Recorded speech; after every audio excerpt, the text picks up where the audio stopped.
Friends দেখো চলে গেছিলাম কালকে এক জায়গায়, এখানে গরবা খেলা হয়, কিন্তু গেছিলাম রাত্রি 9টায়। তো গিয়ে দেখলাম আরতি স্টার্টিং হয়ে গেছে, আর আরতি শেষ হতে হতে কিন্তু 9:30টার ওপরে 9:45টা বেজে গেল। তারপরে দাঁড়িয়ে অনেকক্ষণ আরতি গান টান করে নিয়ে তারপরে করে নিলাম ঠাকুর প্রণাম, শুনলাম এখানে গরবা চালে হবে 11টা।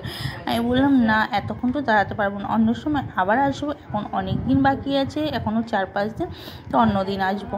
তার জন্য কিন্তু এখানে প্রণাম করে নিচ্ছি আর চলে যাচ্ছি। আমাদের ঘরের পাশেই আছে, বেশি দূরের নয়, কিন্তু সং শুনতেই পাই, কিন্তু চালু হতে যে 11টা বেজে যায়, এর জন্য কিন্তু আর মানে মনটা লাগলো না যে 11টা পর্যন্ত দেরি হয়ে থাকবে। আর এই দেখো রেডি হয়ে এসেছিলাম, কেমন লাগছে আমার অবশ্যই কিন্তু কমেন্ট করে জানিও। আর এইটা করেছে উঠেছে, আর এই যে এদিকে লাইটিং কিন্তু লাগিয়ে রেখেছে, আমার কিন্তু ভালোই লাগছে। আর আমি এই যে গ্রাউন্ডটা পরে এসেছিলাম, আমাকে গ্রাউন্ডটা পরে কেমন লাগছে অবশ্যই কিন্তু কমেন্ট করে বলো।